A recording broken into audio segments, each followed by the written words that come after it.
Hey ISEC, welcome to the short demonstration video about the new changes to the global compendium in regards to exchange policies and quality standards. The new changes are called the Exchange Program Policies, or XPP, and these policies are designed to take over from what we've previously used, the IXPQS. All these changes and all this information has happened recently at the Mexico IPM 2011. It's all available on mysec.net, and today we're going to go through and quickly explain to you why these changes have been made, what the changes are, and how this benefits you as well. So, the Exchange Program Policy. Previously we had IXPQS. IXPQS became a really inconvenient tool to work with. It was quite complicated. It was no logical connection between some of the sections, and as a new member I found it quite messy to work with, as I'm sure many other people did as well. This no logical connection between sections was due to the fact that a lot of the policies would contradict each other, as well as not complement each other either. A lot of the content was also quite outdated, so IXPQS was, the last version was completed in 2008, and represented the global pools and the global situation of exchanges then. However, as our organisation has grown, we've needed a new style or a new type of information and processes and policies in order to run our organisation most efficiently and most effectively as well. The other main issue with IXPQS was that it wasn't adjusted for ISEC stakeholders. So, it was really difficult to give to a TN taker because it was full of acronyms, it didn't really make sense, and it wasn't clear who should read what section. It was kind of just an outline of all the policies all in one big, messy, document. And the other thing as well is that a lot of the statements were contradictory. So you would have one statement saying this or giving rights to someone else, and then you have another statement which would give rights to another person.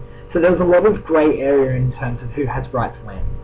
So all these reasons meant that we had to change the policies that we had, and we had to move forward with what policies we're going to be using internationally.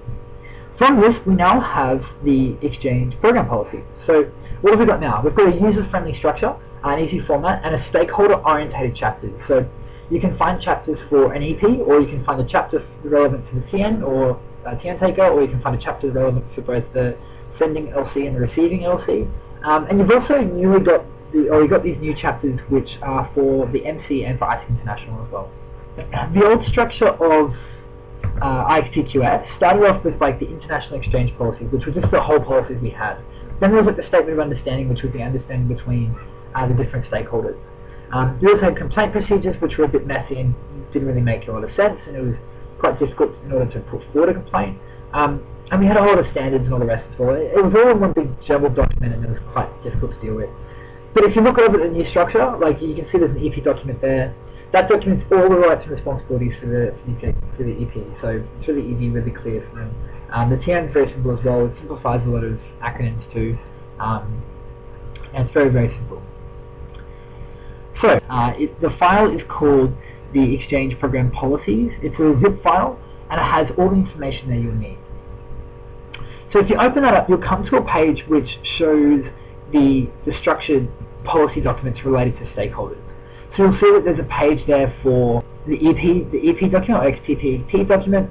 You've got XXP for MC and AI. You've got all those documents which you can give to each of your stakeholders so that it's really clear what their responsibilities are. And you can basically take it straight out there and just send it straight to them.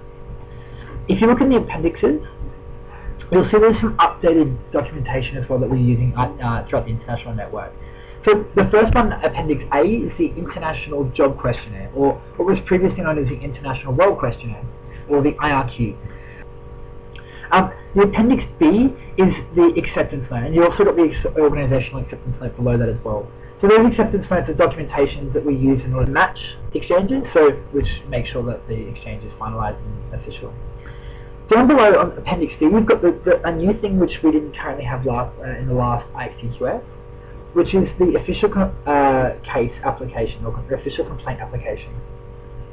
This is a really cool document, and outlines exactly what you need to do and the types of questions you need to answer in order to submit a complaint to to ICB, the International Control Board. So that's the basic outline of what the new XPP is. For more information, there is a PowerPoint presentation with a few frequently asked questions. You can check that out, or you can go to the MySec.net wiki, just type in internal control board into MySec.net, and there's a whole lot of frequently asked questions in there as well. More information about this will be out at MTNs. If you have any questions, please feel free to speak to either myself or speak to Peter Masters, both of us on the national team. Thanks guys.